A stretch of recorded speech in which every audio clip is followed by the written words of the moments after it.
Welcome to Parvati அம்மாச்சி சமையல். இன்றைக்கி நம்ம பார்க்க போகிற ரெசிபி, பூஜைக்கு வாங்கின பொரி இருந்துச்சுன்னா அதை நம்ம இப்படி ஒரு காரப்பொரி ரெசிப்பியாக நம்ம செஞ்சு வச்சுக்கலாம். நம்ம சாதாரணமாக எப்பொழுதுமே காரப்பொரி மசாலா பூண்டு போட்டு நம்ம செய்வோம். இது மகாராஷ்டிரன் ஸ்பெஷல். இதுக்கு ஒரு பவுடர் போட்டு செய்வாங்க.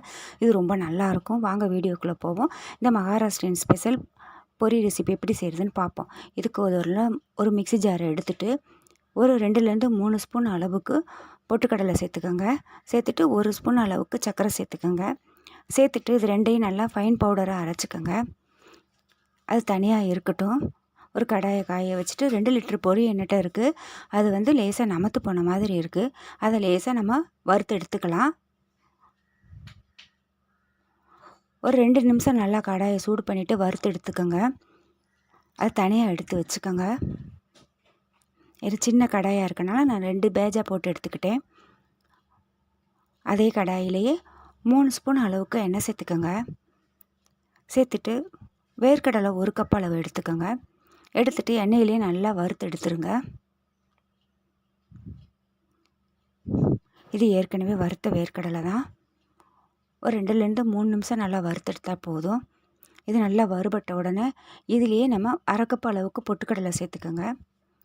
அதையும் சேர்த்து 2ஐயும் சேர்த்து நல்லா வறுத்து எடுத்துருங்க. 1 கப் வேர்க்கடலைக்கு 1/2 கப் பொட்டுக்கடலை சேர்த்துக்கலாம். ரொம்ப நல்லாயிருக்கும். அதையும் வறுத்து தனியாக எடுத்து வச்சுக்கோங்க.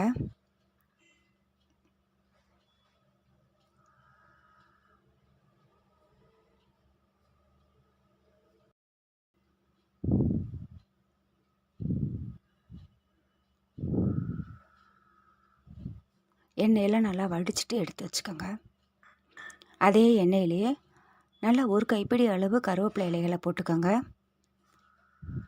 போட்டுட்டு நல்லா அதையும் நல்லா வறுபடட்டும். நல்லா மொறுன்னு வறுபட்ட உடனே அதையும் தனியாக எடுத்து வச்சுக்கோங்க.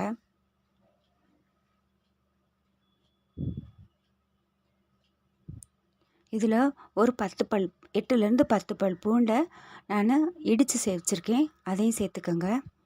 சேர்த்துட்டு இதனுடைய உங்களுக்கு அந்த ஈரத்தன்மை இருக்கும் பார்த்தீங்களா, அந்த ஈரத்தன்மை போக நல்லா வறுபடணும். அந்தளவுக்கு வறுபட்டால் தான் உங்களுக்கு பொரியில் நம்ம கலக்கும்போது உங்களுக்கு நமத்து போகாமல் இருக்கும். லேசாக ஈரத்தன்மை இருந்துச்சுன்னா சவுக்குன்னு போயிடும். அதனால் நல்லா மொறுன்னு வறுபடுற அளவுக்கு வறுத்து தனியாக எடுத்து வச்சுக்கோங்க. எண்ணெயெல்லாம் சரியாக போயிடுச்சு. அதனால் மறுபடியும் நம்ம 2 ஸ்பூன் அளவுக்கு எண்ணெய் சேர்த்துக்கோங்க. சேர்த்துட்டு 1/4 ஸ்பூன் அளவுக்கு மஞ்சத்தூள் சேர்த்துக்கோங்க.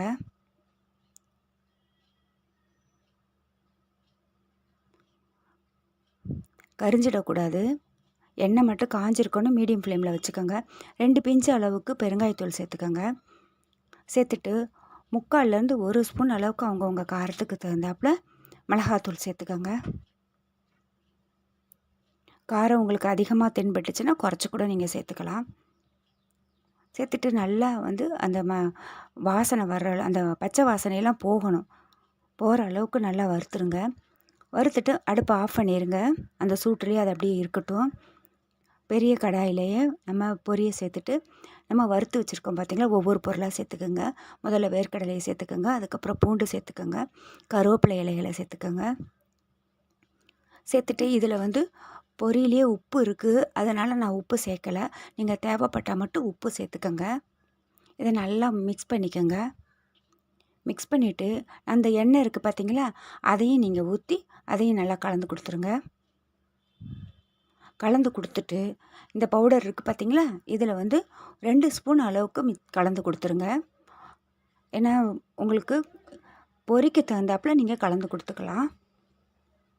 மிச்சம் கொஞ்சம் நான் பவுடர் எடுத்து வச்சுட்டேன். நல்லா ஒன்றா கலந்து வச்சிட்டிங்கன்னா அருமையான மகாராஷ்டிரன் ஸ்பெஷல் காரப்பொரி தயாராகிடுச்சு. இது ரொம்ப நல்லா இருக்கும். டேஸ்ட் ரொம்ப நல்லாவே இருக்கும். இதே போலே நீங்களும் செஞ்சு வச்சுக்கோங்க. இந்த வீடியோ உங்களுக்கு பிடிச்சிருக்குன்னா லைக் பண்ணுங்கள், ஷேர் பண்ணுங்கள், சப்ஸ்கிரைப் பண்ணுங்கள். மறக்காமல் பெல் ஐக்கானை கிளிக் பண்ணுங்கள். தேங்க்யூ.